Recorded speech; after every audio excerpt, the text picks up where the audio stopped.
کے قبیلہ بنی قلب کی بکریوں کے بالوں کی تعداد سے بھی زیادہ لوگوں کی بخشش ہوتی ہے، لیکن اس میں ایک وہ بندہ جو گمراہ ہے، گمراہ یعنی جو راہ گم کر بیٹھا ہے، صراط مستقیم پر ہے ہی نہیں ہے، اللہ کے ولیوں کے راستے پر ہے ہی نہیں ہے، صحابہ و اہل بیت کے راستے پر ہے ہی نہیں ہے، اس نے اپنی راہ نکالی، گمراہ، اس رات میں اس کی بھی بخشش نہیں ہوتی۔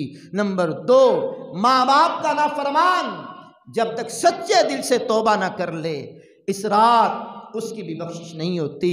نمبر 3، شراب پینے کا عادی، شراب گھٹ گھٹ کر کے پیتا ہے، اس رات میں اس کی بھی بخشش نہیں ہوتی جب تک سچے دل سے توبہ نہ کر لے۔ بدکاری پر اصرار کرنے والا، زناکار، اس کی بھی بخشش اس رات میں نہیں ہوتی۔ قطع رحمی کرنے والا، رشتے کاٹنے والا، رشتے توڑنے والا، تو یہ اس کی اس رات میں بھی بخشش نہیں ہوتی۔ چغل خور جب تک سچی توبہ کر کے اللہ کو راضی نہ کر لے، اس کی بھی بخشش نہیں ہوتی۔ جو شخص کسی مسلمان سے ذاتی وجوہات کی بنا پر دشمنی رکھے، کینہ رکھے، بغض رکھے، اس رات میں وہ بخشا نہیں جاتا۔ وہ بندہ جو تکبر کی وجہ سے اپنا تہبند، شلوار، پینٹ، پتلون یہ ٹخنوں کے نیچے تکبر کی وجہ سے رکھتا ہے، اس رات میں اس کی بھی بخشش نہیں ہوتی جب تک یہ توبہ نہ کر لے۔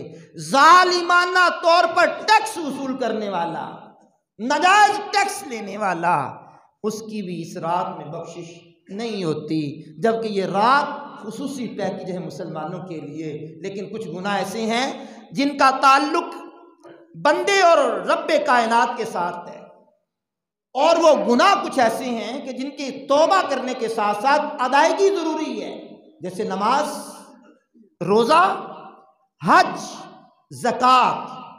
یہ وہ چیزیں ہیں کہ صرف توبہ سے معاف نہیں ہوں گے، اگر ذمے ہیں تو پھر ادائیگی بھی کرنی پڑے گی۔ اسی انداز میں اگر بندوں کے حقوق ذمے ہیں، مثال کسی کا مال لوٹا، گن پوائنٹ پہ چھینا، چوری کیا، قبضہ کیا، غصب کیا، صرف توبہ سے کام نہیں چلے گا، یہ مال اس کو لوٹانا ہوگا۔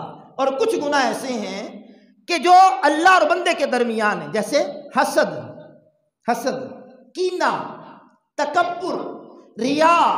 اب یہ بندے اور مالک کے درمیان ہے، اس کو پوشیدہ طور پر بھی بندہ اللہ سے معافی مانگ لے تو عرشوں کا مالک راضی ہو جاتا ہے۔ اور کچھ گناہ ایسے ہیں کہ وہ اعلانیہ کرتا ہے بندہ، وہ اعلانیہ طور پر اس کو معافی مانگنی پڑے گی۔ جو پوشیدہ ہے وہ پوشیدہ طور پہ معافی مانگنی پڑے گی۔